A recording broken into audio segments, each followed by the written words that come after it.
Hello and welcome to another episode of Rewildology, the show that explores conservation, travel, and rewilding the planet.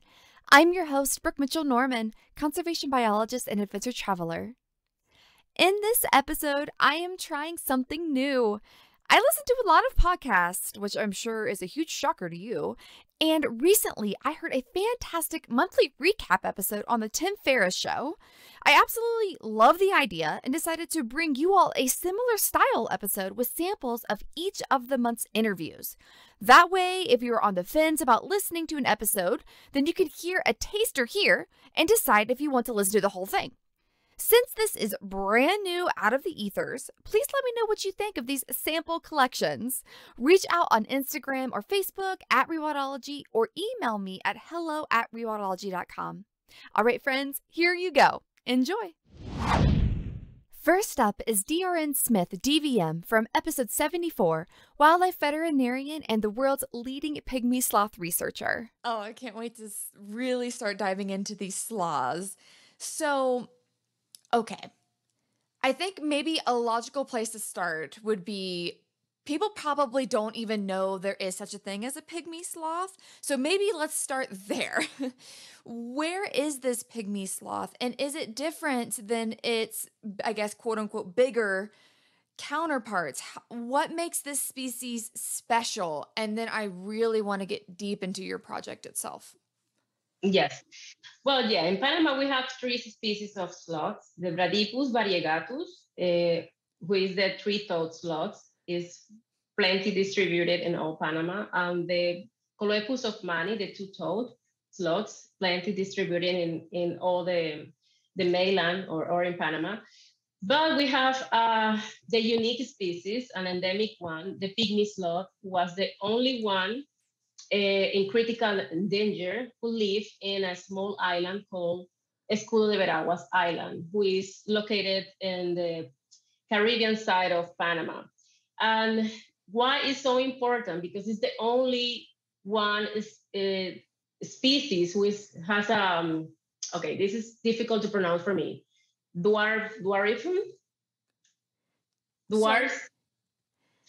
It was dwarfism. Dwarfism. Yeah, that's what. That's not an easy word. Yeah, this species experiment, something that we know as the dwarfism phenomenon. That's why it's so different to the other species. Their size, the weight less than the species from the mainland. And of course, it's in critical endanger because it lives in a very small island. So any kind of disturbance in this island is going to affect directly this species.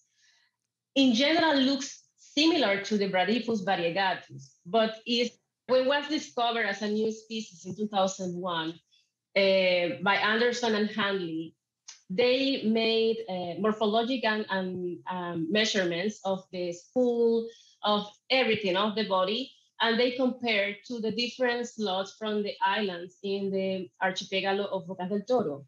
That's why the pygmy sloth, who live in the oldest island from the archipelago in Bocas del Toro, is less, is a dwarfism phenomenon, has that dwarfism phenomenon. And this dwarfism phenomenon is when a species, a mammal, a big mammal, lives in a specific area, probably don't given too much resources, eventually through the years is going to be smaller or reduce their size. While species or animals, smaller animals in that specific area that is small, like an island, has a lot of resources, probably is going to be a little bit bigger, a bit bigger than animals from the mainland. That's why in Escudo de Veraguas, we have the pygmy sloth, who is dwarfing, but we have the human bird, who is a Gaian human bird in comparison to the mainland. So that's why the pygmy sloth is so important, because it's unique. And of course, it's part of an island who is too small. So that's why it's a endangered species, critical endangered species. Mm. So then what is the biggest issues that they're currently facing or the biggest threats? Well, this is very interesting because in the beginning of my project, when I was there and I was talking with the indigenous community, because and when I started to walk with them, to be with there, to live with the indigenous community, just to know more about what they know about the pygmy sloth, what they know about the island, and how can I give them more knowledge about how the species live in there and how to protect them in the future. And in that period of time, like 7 years ago, one of the big traits was the number of people there using a lot of people there using their trees, the mangrove, because they're using the mangrove for cooking, some other important trees because they're using to build houses in the island, and a lot of fishermen and divers living in the island during the season just to use the resources from the island, but at the same time using the forest that probably is, of course, important from the pygmy sloth. But now, one of the threats that probably not going to change too much from that time is the increase of tourism in the island. Now everything changed. Now there are more people with tourists using the island as a beautiful place to stay there. And the pygmy sloth is one of the attractions. So that is something sensitive because it's a important species, and we have to increase our information about their treats. I mean, if they're healthy, if they are, we are doing genetic studies too.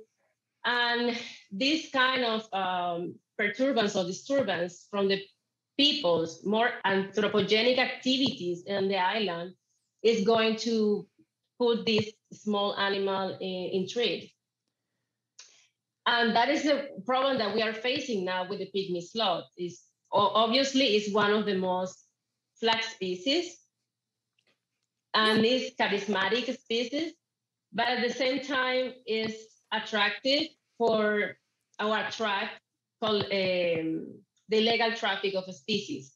So this is another threat that the pygmy sloth is facing. Next is Allison Cusick from episode 75, a phytoplankton researcher in Antarctica, PhD candidate at Scripps Institution of Oceanography, a founder of the Fjord Phyto Project, and a polar guide. So we are officially to Antarctica. Now, this might be too much of a jump, and if we need to reverse it a little bit, let me know. Okay. So what did you do after that? What are you currently studying? Like you are elbow deep in this. Like you are so deep, like this is your life now.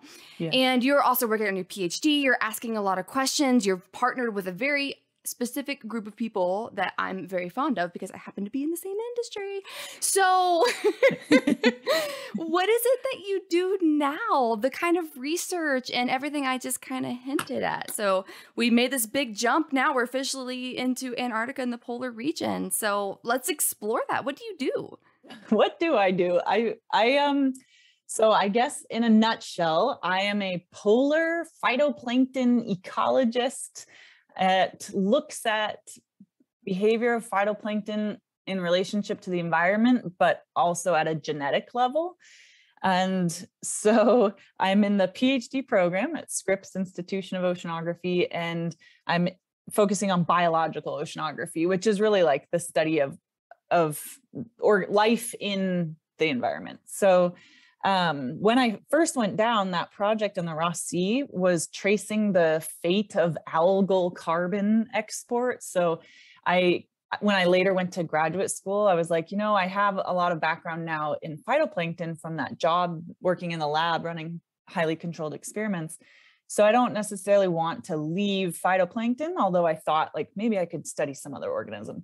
But phytoplankton are really awesome in that they're single cell organisms that you seem maybe like they're kind of boring, because what is our daily relationship to phytoplankton? It's like, you know, you maybe bioluminescent tides, you've seen the waves glowing, maybe you eat like marine algal superfoods, it's like a green powder, diatomaceous earth you put on your insects, or if you have a bug infestation. But like, and there's algal biofuel now, but in general, it's like they're kind of not in part of our daily lives. So I was like open to other opportunities, but they really do provide an awesome kind of way to study genetics and ecology, and they grow fast in the lab, so you can do highly controlled experiments, but you can also go out to sea and study them on ships. And you can also use satellites to study phytoplankton. So I think for me, phytoplankton has been like a conduit for the type of science and questions I'm interested in, and different tools available. And then the more you learn about phytoplankton, the more you start to go down these like rabbit holes of like, what the heck are they? Like, they're not a plant, they're not an animal, they're not a fungi, they're not an archaea, they're not a bacteria. They're this whole group of life called protists. And phytoplankton is just the Greek word phyto for plant and plankton for drifter. But really it's any single cell protist that can use sunlight to make energy. So that's why it's kind of like a plant. It has chlorophyll in it. And so I think, yeah, the more I learn about phytoplankton, the crazier it is. It's like sci-fi. So if you like sci-fi, anybody out there, they have crazy feeding strategies. And then of course, trying to relate them to how they're being affected in the polar environment, because they're, you know, living in these cold conditions. There's, I work with phytoplankton now on the Antarctic Peninsula. So that has a lot of influence from melting glaciers. So there's a lot of fresh water coming from the glaciers on land that enters the marine environment. So my research questions now are looking at, how is this melting freshwater influencing the diversity of phytoplankton, and when we see certain phytoplankton showing up during the season, because that matters for the next layer of life that eats phytoplankton, which is the krill. And then of course, in the polar system, the krill are eaten by whales, seals, and penguins, and all the other animals down there. So trying to understand that, but of course, it's also hard to understand that big picture just with one research ship alone, which is then how tying in and partnering with the tour vessels has been an awesome collaboration, because tour vessels are on the peninsula bringing visitors down all 5 months of the sunlit season. And then in the winter, you know, the sun doesn't come up and the ocean freezes and then nobody's really there. It's like maybe 1,000 researchers are still on the continent total of all the nations. But yeah, so I think there's a lot of aspects that have been woven into running a project looking at phytoplankton in the water, on ships, with travelers, with polar guides, with satellite tools and genetics. It's like, I don't know, it's like a melting pot of amazingness.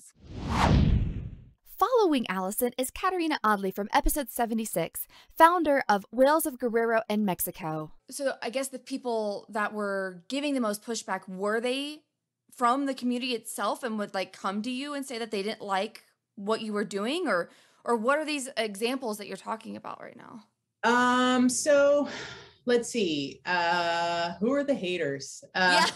Hashtag who are the haters? I mean, I guess you can look at it, like, there's a lot of different ways that people can not like the project. One is that I'm not a scientist. I don't have a degree in science, and I'm making this up as I go along. And I have really, really great advisors who are scientists and who keep me honest and rigorous, and I hire scientists. But my project is very touchy-feely, and it's very emotionally driven, and it prioritizes emotional and social connection over data. And so we drop data opportunities for being good whale watch models. For example, when we're out on the water and if we're with a whale for more than a half hour, we don't stay with it, even if we haven't collected all the data we want about that whale, if it hasn't showed us its tail and given us an ID. So we follow the safe whale watch laws in Mexico, which are should be 240 meters if you're not an authorized whale watch boat, and you can get up to 60 meters to a whale if you're an authorized whale watch boat, and you never spend more than 60 minutes with a whale, so that they get lots of space and time to themselves. And so we've always prioritized being a good role model over being getting the most data possible. And we don't collect biopsies. We only do passive research. So if the whale jumps and it has already shown its tail, what happens is they slough off some skin. And so then we can collect the skin, and then we can get genetic data from the skin of the whale that way. But that only has given us like 35 whale DNA samples over the past 9 years, which is 35 more than ever existed. But if we went up and stuck a dart into every single whale, we would have hundreds by now. And I feel really proud that we didn't do that. We collected only passive data, because for me, I always imagine what it will look like if 100 of us were doing the same thing. And for the scientists to be like, oh, trust me, I'm a scientist. I can do this now. You stay away from the whale. I'm going to go be over there with the whale up super close, but you can't because you don't have special training. And then you're a fisherman, you live at sea, you've spent 10,000 hours more than that person over there has around the animals. Like it doesn't square up. So I think that there's some scientists that, especially in the beginning, didn't really respect our approach. It was just kind of a head scratcher for them. And then as we collect more and more data, our approach is working in that we've filled in a big black hole of knowledge about what marine mammals are in our whole state. And that's cool. And we've also built a model of community-driven conservation that is working, so that in 10 years, if I'm not there, the community will still be doing this work. And the kids and their kids are going to be following this relationship with nature that we've really been cultivating, where we celebrate the arrival of the whales with respect and appreciation and gratitude. And the kids are rigorous, like they know the names of whales and dolphins in Latin. Like a killer whale swam in front of their school a couple of years ago, and you only see a killer whale once every few years. And the kids came running up to us in the street and said, we saw a killer whale. And I know you're going to say it's not a killer whale. You're going to say it's a pilot whale or a false killer whale, but it was a killer whale. It had a white saddle patch and the fin was shaped like this, and it went on and on and on. And I was like, yes, I believe you. I believe you.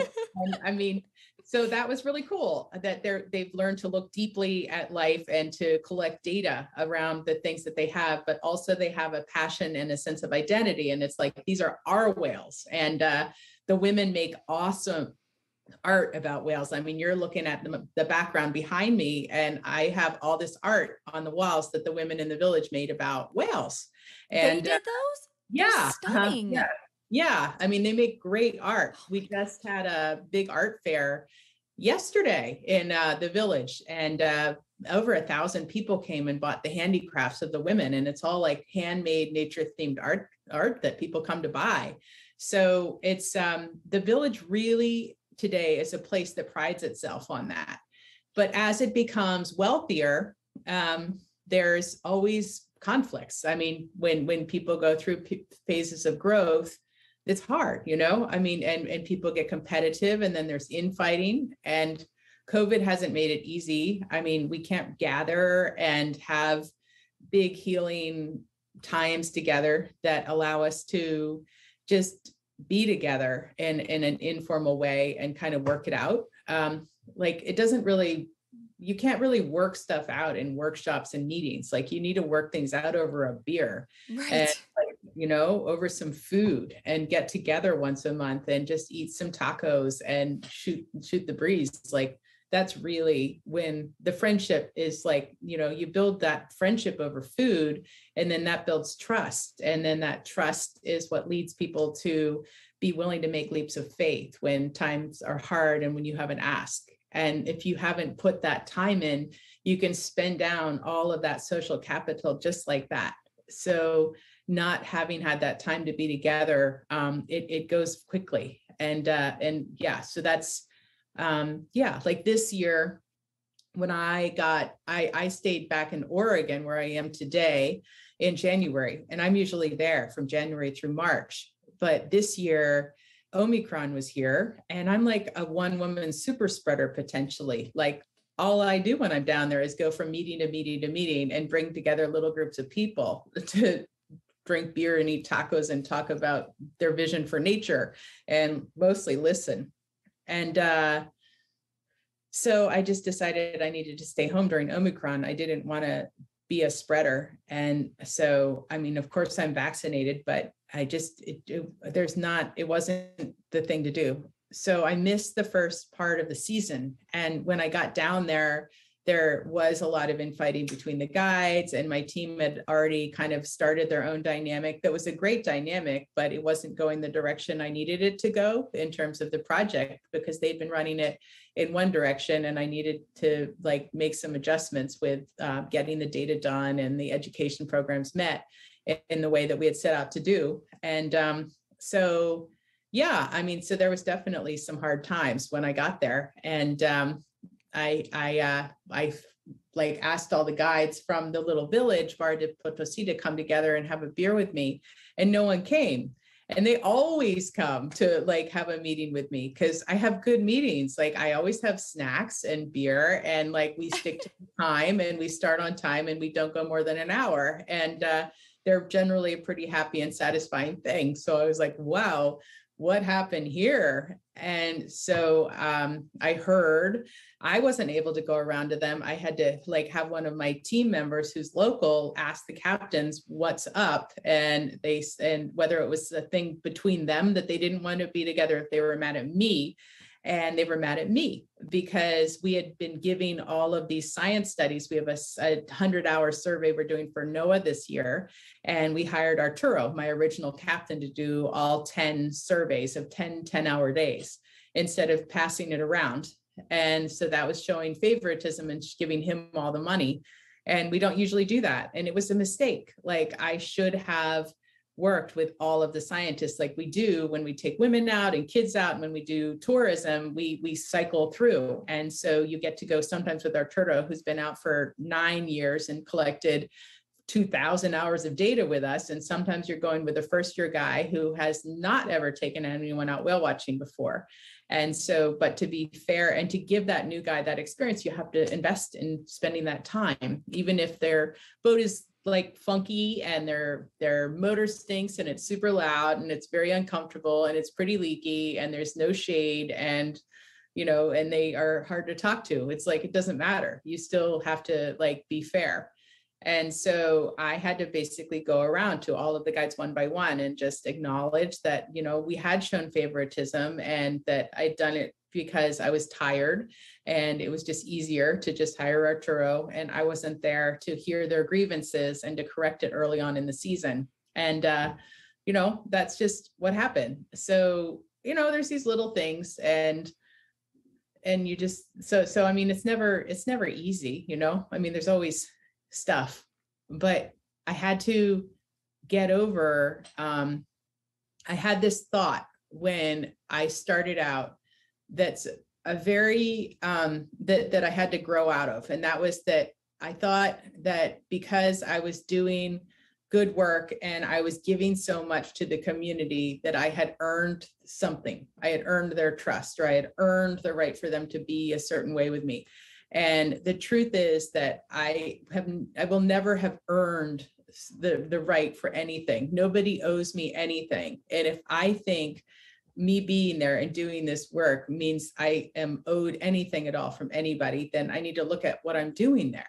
And so when I realized that, and I recognized like, well, what am I doing down there? Why am I doing this work? And I'm doing it because it gives me meaning. Like it gives me meaning and it gives me connection. It gives me like, I love problem solving. I love asking questions. I love being in nature. I love connecting people. I love making space for people to transform. And so I have a dream job where I get to do all of that every day, all day long. And so I am so lucky because I've created of reality where I get to like be around my favorite animals and like get to be around really smart, emotionally intelligent people and have a little team of superstars and give them the skills to become great leaders. And, I have such a good life and I'm so fortunate. And anything that comes my way from the community, it's not because I earned it, I mean, that's anybody can give back, but nobody owes me anything.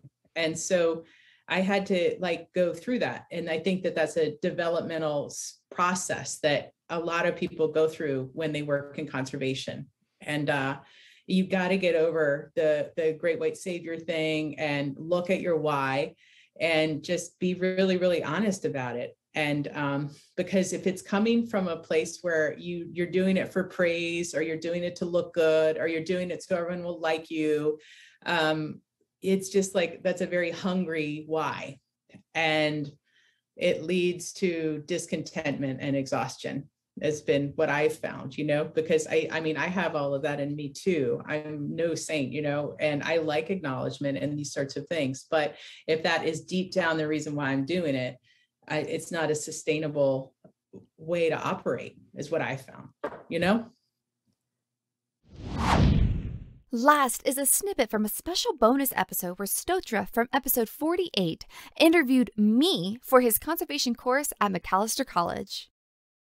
So I'm so grateful that you mentioned this. And this is like, I think anybody who's listening to this right now should take note of what Brooke just mentioned, that conservation or doing conservation is so crucial to have all of these voices represented, all of these like thoughts to be taken care of, or at least heard, because I think right now conservation has become so political. And right now I'm being very candid that it has really become so political that you have to take sides. Well, of course, but then it's a connected sphere. And as you rightly mentioned, if you do not listen to all of those voices, perhaps we are doing it wrong. It just cannot be that your way or my way or the highway. It just cannot.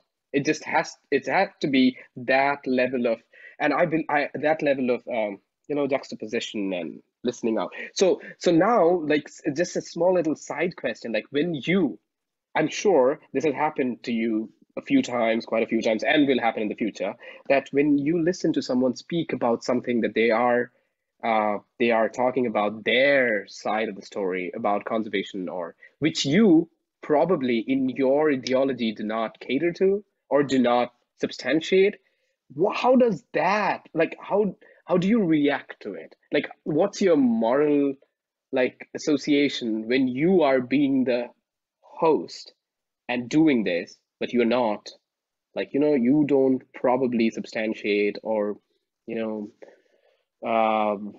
approve in your mind of those thoughts? Right. Yes, and this past episode is a perfect example of that. Sorry, I did not want to put you on the spot. No. This is a really fantastic cool question. This is a fantastic question. And I'm so glad you asked it, because it is very needed in our society today. One, I never get offended, because what is there to be offended about? Why would I be offended that this guest, or whatever guest I have on, this is what they really view as the answer. Right. So who am I to judge them? Right. And they're making an insane amount of impact in maybe a way that I wouldn't do it, but they have made a tremendous shift for conservation. And probably through their message, they are reaching people that I would never have access to. So who am I to judge them? Normally in one of these situations, they are answering a question of mine. And so I let them go. I just let them talk. I just let them talk through, because if they can explain their point from A to Z, then there's nothing for me to add. There's nothing for me to say. And it's up to the listener to decide if they agree with whatever they said, or if they don't agree with whatever they said. Right. I am never going to argue on my podcast. And one of my episodes, it was really, really good. It was with a good friend of mine. She was in the like lobby conservation side of things. Right. And we did have a little bit, I don't want to say banter is the right word, more of like, she's like, I mean, one of the things she said, she's like, can I challenge you on that? And I'm like, yes, please. Like, please challenge me on that. And it's so funny because what she was challenging me on is like the exact opposite of what this other guest was talking about. It's just so funny. It's so funny that both of these people are on the same podcast and they are literally going to be further sides of the political spectrum. And both of them have been guests on my podcast, and both of them are making a difference for conservation, which is beautiful. Like, no one is ever going to hear me say on my podcast, please vote for this person or please vote for that person. I don't want anyone to feel that way. I don't want to ostracize anybody for their political beliefs. I want everybody to feel welcome as they listen to my podcast. You are a rewildologist, is what I say. You are part of this community, and we need every single viewpoint that there is out there. So I don't care if, I mean, like, I will also say this too.